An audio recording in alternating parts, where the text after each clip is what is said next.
Olá, meus irmãos, eu sou Norberto Peixoto, estou falando do grupo de Umbanda Triângulo da Fraternidade com mais um vídeo no dia de hoje. Vamos conversar um pouco com os amigos internautas, simpatizantes ao nosso trabalho e frequentadores do grupo de Umbanda Triângulo da Fraternidade, bem como leitores dos livros por nós psicografados. Hoje um pouco sobre a característica de ser um escritor através da mediunidade ou um médium psicógrafo. O pessoal me manda e-mails, perguntam: Norberto, como é que foi esse encontro com o Ramatiz? Como é que foi o teu primeiro livro? Poderia dividir algumas características conosco? Então, no dia de hoje, a gente está iniciando uma série de vídeos que a gente vai fazendo gradativamente ao longo do tempo sobre os livros que estão editados. Vamos começar com Chama Crística, depois Samadhi e sucessivamente, por ordem de edição, vamos fazer pequenos vídeos de cada um, dividindo com o amigo simpatizante, com o irmão, algumas características da recepção do livro, algumas peculiaridades, sui generis que aconteceram nesse intercâmbio através da mediunidade. Nós vamos falar hoje sobre algumas características dessa recepção, que foi nosso primeiro livro, Chama Crística. Lá se vão 12 anos, ele foi editado inicialmente em 2001, está aqui a capa. Mas antes de iniciarmos propriamente dito, tem algumas características da recepção, como é que foi. Eu quero comentar com vocês uma experiência muito marcante que eu tive. Morávamos no Rio de Janeiro com meus pais e nós viemos passar uma temporada aqui no Rio Grande do Sul. Minha mãe sentia muita saudade aqui do estado, da família, e no Rio de Janeiro não tínhamos parentes lá, e aí o meu pai resolveu, conversando com a minha mãe, nós viemos para cá passarmos de 1 a 2 anos aqui no Rio Grande do Sul. Eu deveria estar com 14 anos, mais ou menos, que eu fiz a quinta e a sexta série aqui. Mais ou menos ele está nessa idade, de 13 a 14 anos, mais ou menos. E nós fizemos a transferência da escola, nos transferimos para cá e viemos passar uma temporada aqui. Minha mãe pediu licença do centro de Umbanda que ela trabalhava no Rio de Janeiro e veio passar essa temporada aqui. O que aconteceu aqui nesse meio tempo? Nos primeiros meses eu comecei a ter estados de sonambulismo à noite, se intensificaram. Eu me acordava à noite, falava, conversava, e aquilo começou a preocupar um pouco minha mãe. E eu pegava um caderno e escrevia histórias, às vezes enredos e personagens ali, descrevia cenários, situações. E minha mãe começou a se preocupar com isso. Puxa vida, uma criança de 13, 14 anos, estado de sonambulismo à noite e escrevendo, né? Não se lembrava no outro dia. Minha mãe ficou preocupada, achando que aquilo ali poderia ser uma interferência espiritual, um estado alterado, né, de mediunidade, alguma interferência, até uma obsessão. Na época foi indicado para minha mãe que me levasse para fazer uma consulta com o Babalorixá Wilson Ávila, que era o sacerdote ali do Templo do Sol, que funcionava ali na Avenida do Forte. Seu Wilson Ávila foi um bandista famoso aqui no Rio Grande do Sul, se relacionava com Moab Caldas, entre outras lideranças afro-umbandistas do estado. Tinha uma comunidade terreiro bem grande, tinha programa no rádio, escrevia para os jornais da época, era escritor também, psicografava, era uma liderança. Então, minha mãe me levou até ali no centro do Wilson Ávila. Eu não me esqueço aquele templo de madeira que funcionava ali na subida da Avenida do Forte. E após algum tempo de espera, mais de 1 hora de espera, porque tinha bastante pessoas, era por hora de chegada, minha mãe me levou para que o seu Wilson jogasse os búzios, né? Dado essa situação de sonambulismo que a estava preocupando, e ela levou os cadernos com os escritos, né, que eu escrevia para o seu Wilson Ávila dar um parecer, uma orientação espiritual dentro da fé que minha mãe preconizava, que era Umbanda. Então procurou esse dirigente, esse sacerdote, esse babalorixá.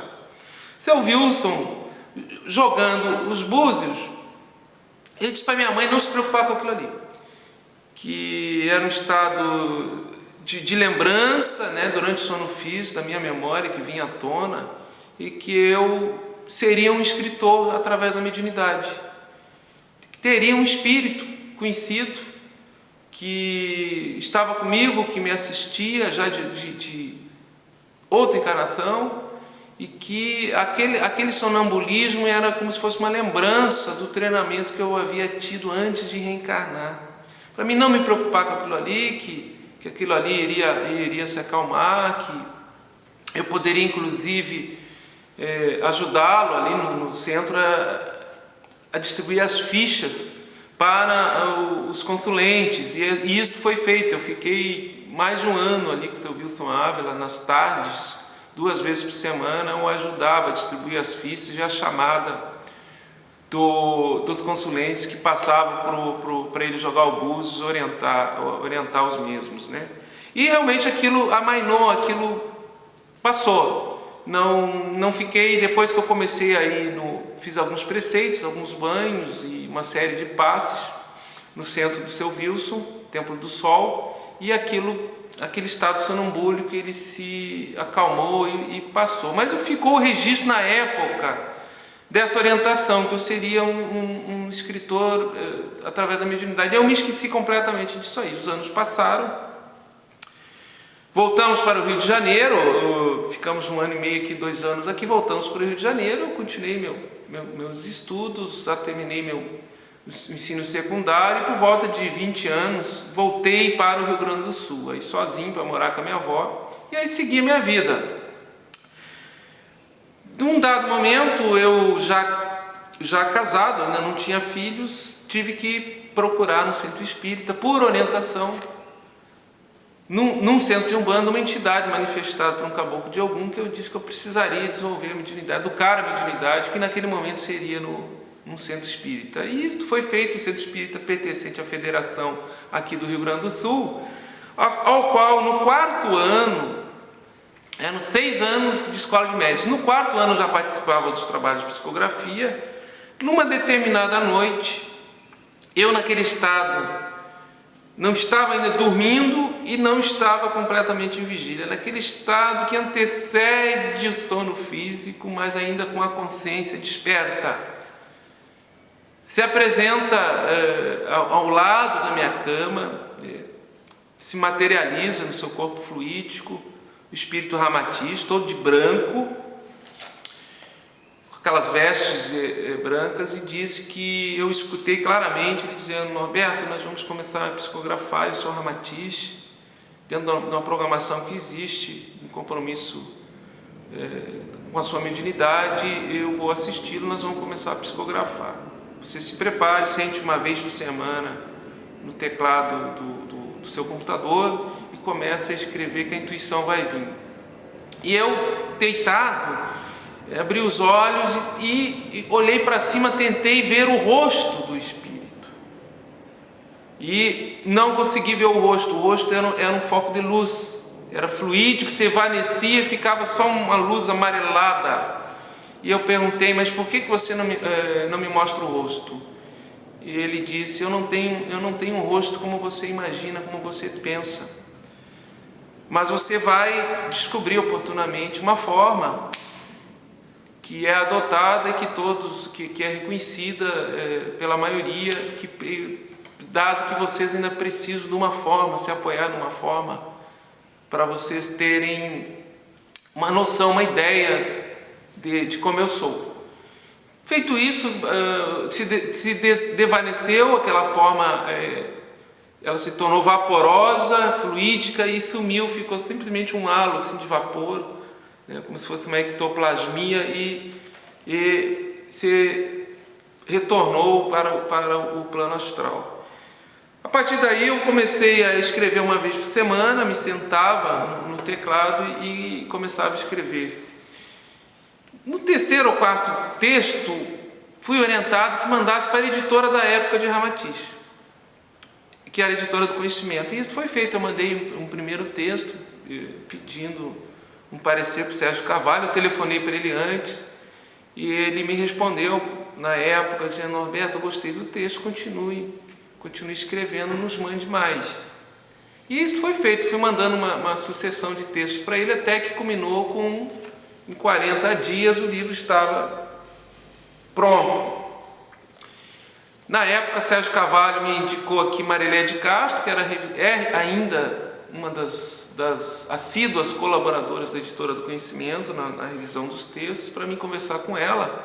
E quando eu tinha marcado uma primeira entrevista com Marilé de Castro na sua residência ali no Bonfim, na Oswaldo Aranha, eu estava me preparando para ir para a casa dela.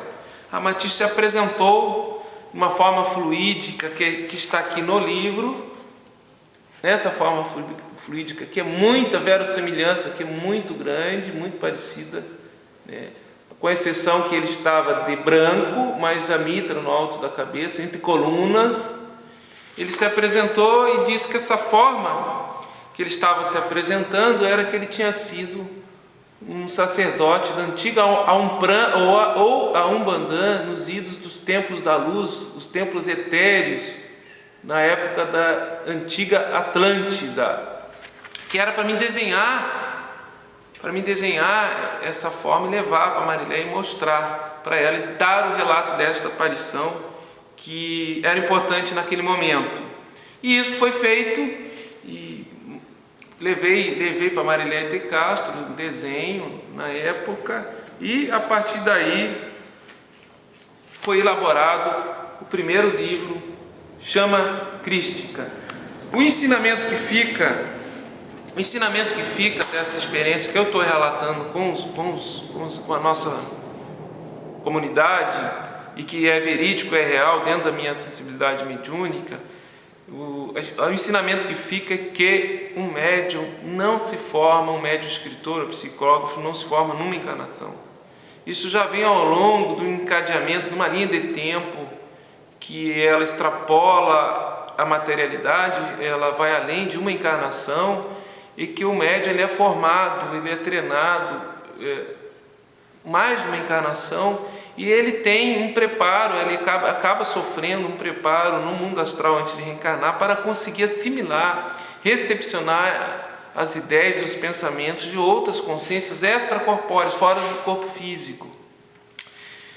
De 2001 para cá, eu observei que a sintonia melhorou, o texto melhorou em relação, eu tenho muito menos dificuldade de escrever hoje do que eu tive em 2001. E o que me foi marcante também na época, para nós concluirmos esse pequeno vídeo, que logo após a publicação de Chama Crística, eu fiquei estigmatizado no centro espírita. Era um livro que falava de Umbanda, e o pessoal causou muito espanto, aquilo ali, um médium na época de um centro espírita escrever sobre Umbanda. Embora eu fosse originário de família umbandista, toda a minha história, e aquilo me preocupou muito, eu fiquei um pouco assim, emocionalmente um pouco abalado com aquela situação, com a resistência e até a rejeição dos confrades, dos irmãos de escola de médiuns, e acabei saindo no 5º ano do centro, fiquei só num centro espírita universalista, não pertencente à federação.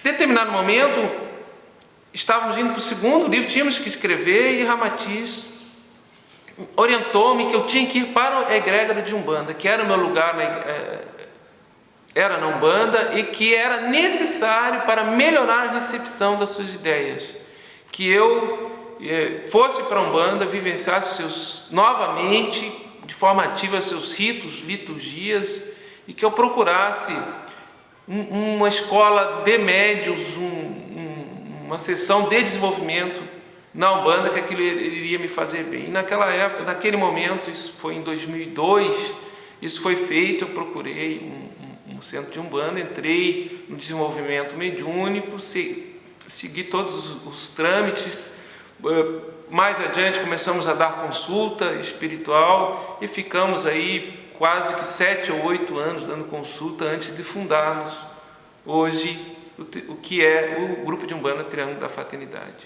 Espero ter contribuído de alguma forma para a compreensão do nosso trabalho, características essas todas que foram divididas com os irmãos, que não me isentam de um estudo contínuo, de uma análise dos textos. Sempre eles nos pedem que após cessar aquele período de inspiração, de intuição, que você fica com a consciência alterada, e o texto flui com maior clareza, com maior rapidez, que você depois tem que ler, submeter ao crivo da razão, a sua análise crítica, e que a responsabilidade é dividida e acaba sendo no plano terreno, em primeiro plano, de passar o texto para outro do médium, que ele deve se submeter ao seu senso crítico e sempre tendo humildade, que nós médiuns conscientes somos médiuns falíveis e temos sempre a humildade de dividir com aqueles que colaboram conosco nesse projeto, que é a equipe da Editora do Conhecimento, com seus